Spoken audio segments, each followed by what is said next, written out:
important bill to the attention of the House. The question is that the motion be agreed to. Grant Robertson. Thank you, Mr Speaker. The Labour Party will be supporting this bill to the Select Committee.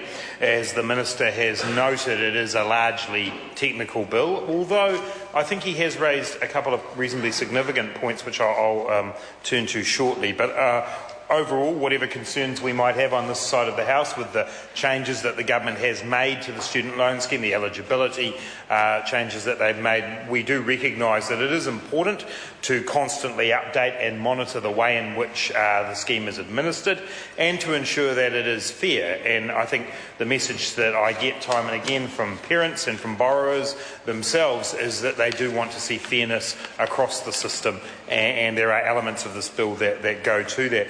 One point to note in terms of our support of the bill to the committee is around the issue of the sharing of information. While we think that the goal there is laudable, we do want to hear at the Select Committee from the Privacy Commissioner and others to ensure that we get the procedures around that sharing of information right. There certainly is a lot of opportunity to share information between government agencies, but clearly the more that is done, the more risks there are around civil liberties and around the reasons that people give information out. And so we want to ensure that the committee is fully briefed by officials and the Privacy Commissioner on the impact of any information sharing under this bill. The point I do want to go back to in the Minister's speech is around the definition of income, because I think the Minister has made some important points about the current definition of income, leaving out important parts of what actually constitutes income and what any reasonable person would see it. The idea that it's the money that you live on, the money that you gain from various sources. And I'm particularly interested in the idea of the inclusion of payments from trusts. And the challenge that I put out to the Minister, and in fact more broadly to the government, is to think about this in the broader context of the student support scheme. Because the biggest complaint that anybody who's involved in looking at the student support scheme gets is around the issue of people who get student allowances but appear to come from backgrounds that are not the low and modest income backgrounds that student allowances are currently targeted towards. And this is an issue that we need to constantly keep under surveillance, because while it's good on one side of the coin to say, actually, we have got a new definition of income for the student loan scheme, we also need to make sure that that's consistent across the allowance scheme. Well, and the Minister says it's already been dealt with, but there are still ongoing concerns, and it particularly so in the context of the government's misguided and wrong decision to take away allowances from postgraduate students, which I believe to be one of the most backward moves in student support that I've seen in the 20-odd years that I've been working in this sector. Because the whole point of the student allowance system is to say that there are people from low and modest income backgrounds who need this support to be able to continue their study. And by abolishing allowances for postgraduate students, I believe that sets up a massive inequity.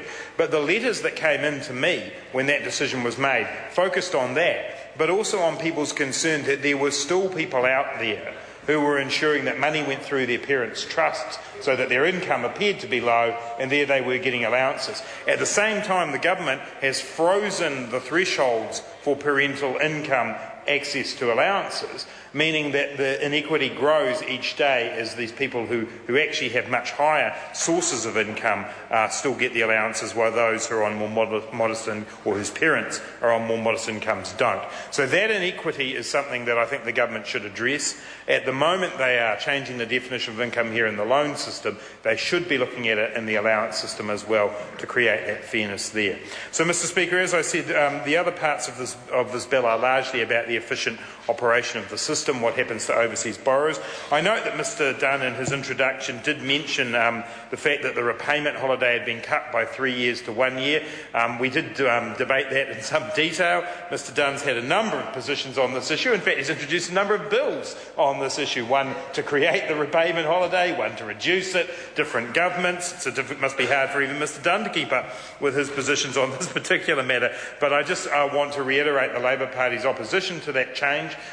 In fact, we're not the only ones Treasury and the Ministry of Education told the Minister that reducing the repayment holiday from 3 years to 1 year wouldn't improve student loan repayments, and in fact was highly likely to increase the debt held by overseas borrowers and therefore discourage them from returning overseas. So I don't think the Minister can stand proudly behind that particular change to the loan scheme. He should go back to his original position under the Labour government and support the repayment holiday. That is a pragmatic initiative, Mr Speaker, to enable people to go and do their OE in the way that many New Zealanders and many members of this House will have done, and reducing it to 1 year puts great limitations on that. So that particular change the Labour government certainly doesn't, the Labour Party rather certainly doesn't support, and we'd encourage Mr Dunn to return to his position that he held when he was a minister supporting the previous Labour government.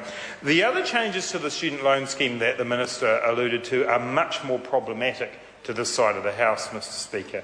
And I want to take a specific example because I think the Minister used the word fairness, and I accept that making the scheme more efficient in terms of repayment and obligations on those who are overseas may have an element of fairness to it.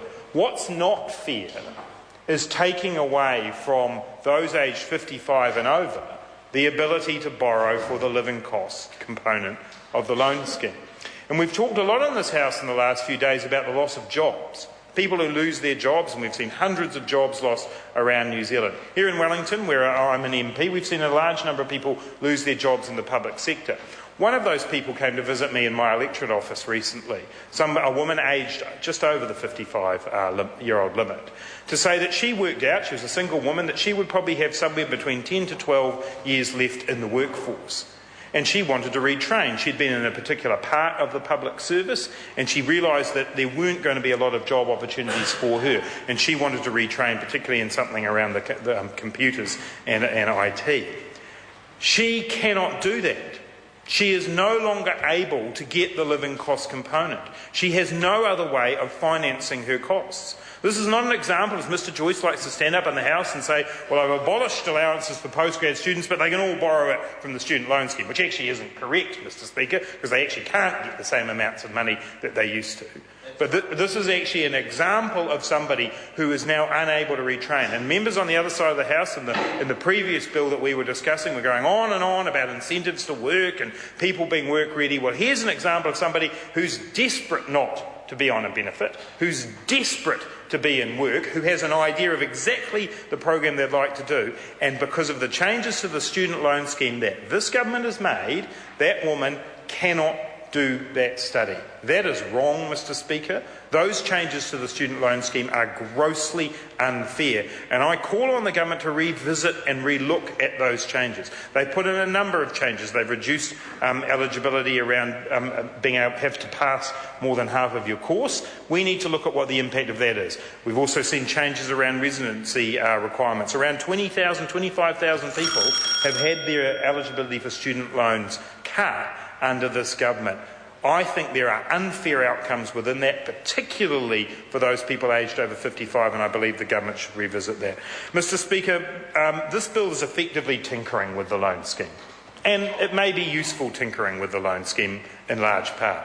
What's actually required when it comes to the issue of student support is for the government to see student support as part of a package of investing in education. Because education is an investment that will help New Zealand's economy grow, that will lead to more social inclusion. It's something that we should be seeing more of. Unfortunately, this government sees tertiary education as a cost to be cut, not an investment in our future. And student support is a very important part of making sure that tertiary education works. Rather than seeing it as a cost to be cut, I think the government should be looking at an overall review of the scheme to ensure that there is a fair approach, that people get the support that they need. Abolishing allowances for postgraduate students sends all the wrong messages. Stopping people aged over 55 being able to borrow their living costs from the student loan scheme sends all the wrong messages. We should be supporting people to undertake tertiary education to get the skills they need to contribute to our economy. While this bill does some useful administrative things, Mr Speaker, it fails to address the real issues that we need more people in tertiary education, and we need people from all backgrounds being able to participate. I call Jonathan Young.